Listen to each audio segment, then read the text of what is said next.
Now coming for the discussion of Bohr atomic model. Now obviously you know Rutherford had some drawback of his atomic model. That's why Bohr came to context and solve those problems which arise from Rutherford atomic model. Just quickly I am giving you the idea that is drawbacks of Rutherford atomic model. See, and if I am going for the first thing, Rutherford atomic model was the first thing what we are having. So Rutherford atomic model is good, but if I am going for detailed discussion, clearly there are two drawbacks are there which are not at all acceptable. So what are those two drawbacks? First of all, regarding the stability of atom, electrons revolve around the nucleus having centripetal acceleration. All we know, if something is moving in a circular path, so obviously it having some centripetal acceleration, and obviously centripetal force comes into the context.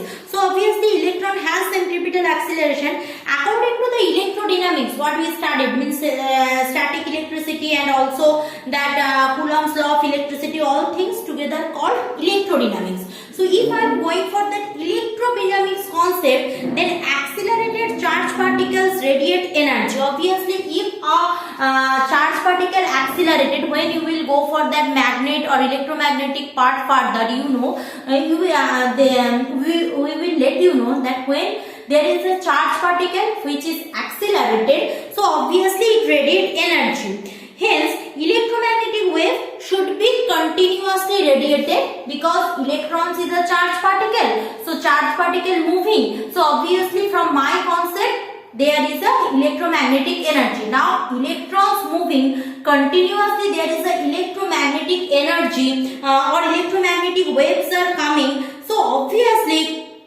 what happened? Due to this, there is a continuous loss of energy of the electron. Means suppose you are moving, so you are continuously radiating energy. So obviously after sometimes you can't move. So after there will be a chance, according to the Rutherford concept, electron sometimes stop, but electron never stop. So there is a mismatch with our regular concept. Same. Next one is regarding the explanation of line spectrum. Those who are from chemistry background student, they know the line spectrum, but here only one line I can say that Rutherford atomic model can't explain line spectrum. So then the concept came of that Bohr's atomic model. So what is the Bohr atomic models? That in 1993 Niels Bohr removed the difficulties, all the difficulties arrived from Rutherford atomic model. Clear?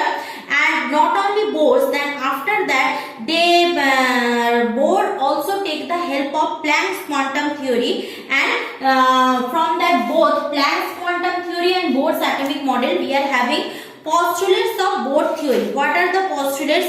Number one, electrons can revolve only those orbits in which their angular momentum in an integral multiple of h by 2 pi. Famous Planck's constant h by 2 pi means Rutherford haven't said anything about the structure of the orbit or which orbit are permissible, but Bohr clearly mentioned that electrons can revolve on those orbits where we are having that electrons having that angular momentum which is integral multiple of h by 2 pi, integral multiple which h by 2 pi. Now there might be some orbit exists which have not which doesn't have angular momentum. In this orbit, if electron moves, they might not be have the angular momentum h by 2 pi, integral multiple of h by 2 pi.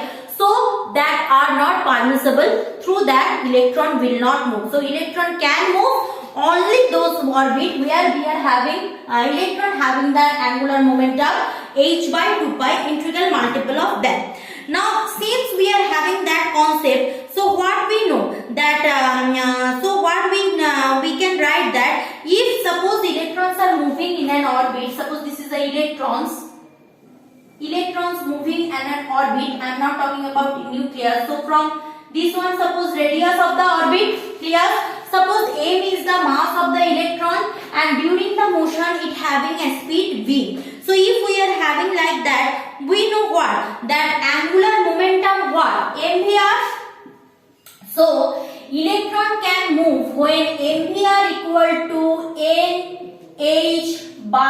2 pi, remember, if in a orbit electron's angular momentum matches with nh by 2 pi, in that orbit it will rotate, others not. So from that we are getting a very important concept. That concept is called Bohr quantization condition. This equation, remember that, this equation is called Bohr quantization condition. Bohr's quantization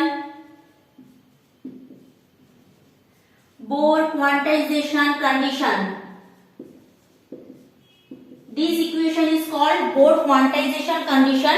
As the equation said, as Bohr said, that n should be integral multiple of h by 2 pi, means n will be 1, 2, 3, 4 and so on. So this is called that Bohr quantization condition. So according to Bohr atomic model, that electrons can revolve only certain discrete orbit of definite radii, not for all. So according to the Bohr, they said that these are the stable orbit. Rather than that, orbit might be exist, but that are called unstable orbit. So for electrons where we are having h by 2 pi, integral multiple of nh by 2 pi, so where there we are having that type of orbits are called stable orbit.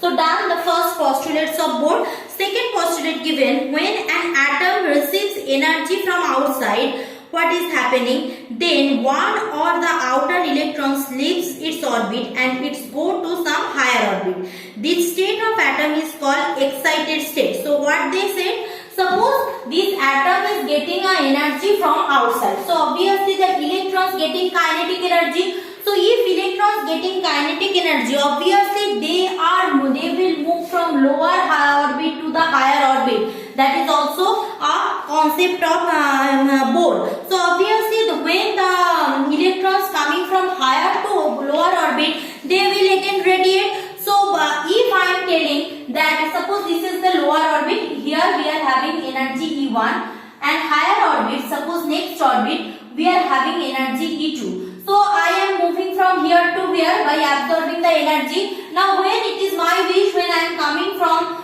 here to here, so obviously the extra amount of energy I will lose. So obviously E2 minus E1 should equal to h nu. Again Planck's constant came into constant. So E2 minus E1 is equal to h nu.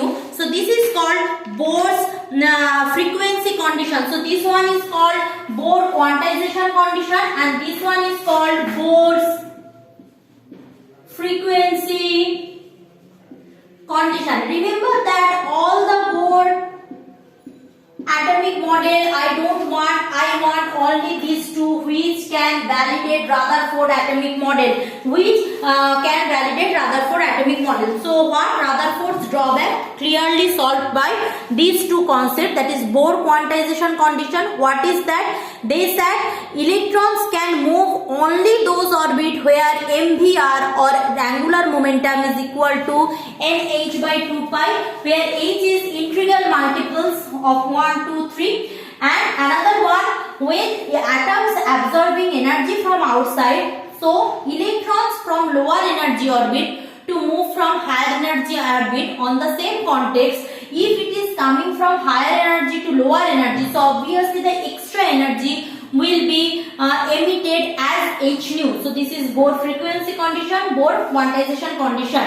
Now in my next video I am going for Bohr theory of hydrogen like atom.